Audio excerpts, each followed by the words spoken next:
They thought humiliating the quiet black kid would be just another cruel joke. But when the truth about who he really was came out, the entire school and his bullies were left in absolute shock.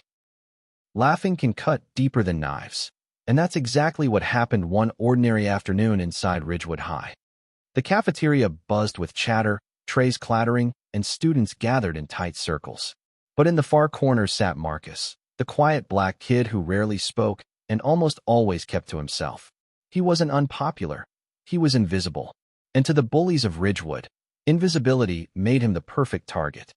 Kyle, the arrogant leader of the pack, strutted across the room with his friends, scanning for his next victim.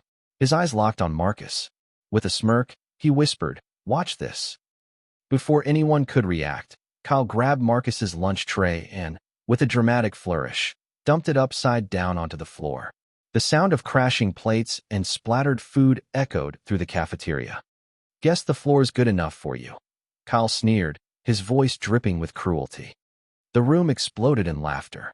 Some students covered their mouths, others pulled out their phones, recording the scene as if Marcus's humiliation was entertainment. But Marcus didn't flinch. He bent down, calmly picked up his backpack, and stood tall. His face showed no anger, no tears, no shame. Just silence. A silence so sharp it unsettled even a few who watched. Because what no one knew was this: Marcus was hiding a truth powerful enough to shake the entire school. The bullying didn't end in the cafeteria, it only escalated. In gym class, Kyle and his friends found new ways to corner Marcus. When teams were picked for basketball, Marcus chose to sit out, quietly tying his shoes on the bench. Kyle sneered loudly enough for everyone to hear. "Figures. He's too weak to even try."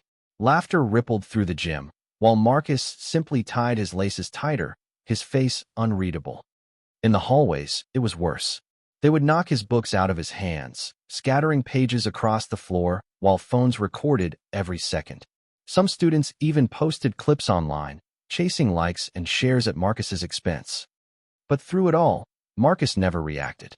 He walked with a calmness that didn't match his situation, as though he carried a shield no one else could see. Every insult bounced off him. Every shove seemed powerless. And people began to notice. Whispers crept through the school. Why doesn't he fight back? Who is he really? Even certain teachers, normally quick to intervene, exchanged glances as if they knew something the students didn't. Kyle, however, refused to be ignored. His obsession grew. "No one stays that calm unless they're hiding something," he spat. He couldn't have been more right. A week later, excitement buzzed through Ridgewood High as the principal announced a surprise guest speaker for the school assembly. Students crowded into the gym, their voices echoing off the walls, curiosity sparking like wildfire. Who could it be? A celebrity? A politician? No one expected what was about to happen. The double doors creaked open, and silence fell instantly. A tall man stepped inside, dressed in a perfectly tailored suit, flanked by two uniformed security officers. He carried himself with an authority that commanded respect the moment he entered. Even before his name was spoken, everyone could sense he was someone important. It was Colonel David Thompson, a decorated military officer whose name had appeared on television, in newspapers, and in history books. He was the man who led life-risking rescue missions, who had received the nation's highest honors, a living symbol of courage. But then came the shock that sent ripples through the bleachers. Walking right beside him, calm as ever, was Marcus. The whispers turned into a stunned hush. Kyle's mouth hung open, and when the principal proudly introduced Colonel Thompson and his son, Marcus Thompson, gasps filled the gym. The boy they mocked was the son of a legend. Colonel Thompson stepped up to the podium, his voice filling the gym with authority. He spoke of bravery, of standing tall in the face of fear, of risking everything to protect those who could not defend themselves. Every story painted a picture of sacrifice and honor. The students, usually restless during assemblies, leaned forward, captivated by every word. But then, the colonel paused. His eyes shifted toward Marcus, who stood silently by the bleachers.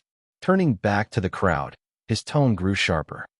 "Some of you," he began slowly, "believe strength is found in mocking others. You think tearing someone down makes you powerful. But real strength," he thundered, his voice echoing through the gym, "is standing up for what is right, even when it isn't easy. A heavy silence fell.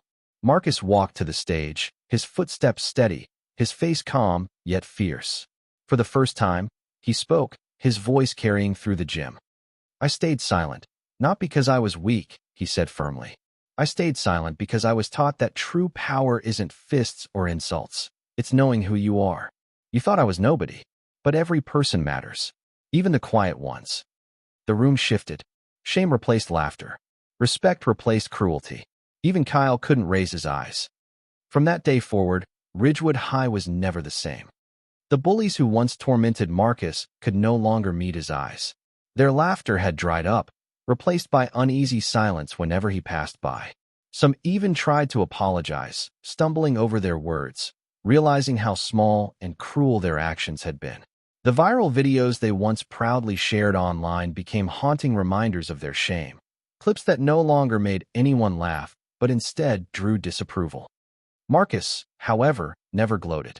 He never threw their cruelty back in their faces. That wasn't his way. He simply continued walking the halls with the same calm, steady confidence he had always carried. The difference was, now people noticed. He was no longer invisible. Instead of whispers of mockery, he was met with nods of respect. As for Kyle, the self-proclaimed king of Ridgewood, his throne had crumbled. He learned a lesson that would follow him for the rest of his life, that the boy he once tried to humiliate was far greater, far stronger than he could ever have imagined. And the rest of the students? They finally understood a truth too often overlooked. Sometimes the quietest person in the room carries the loudest message. Movie camera, and that's today's story. Remember, don't ever underestimate someone just because they don't fight back. Their silence may be hiding a strength you could never imagine. This is The Hidden Chapters, bringing you stories that open eyes and change hearts. Make sure to like, share, and subscribe for more powerful stories. Until next time.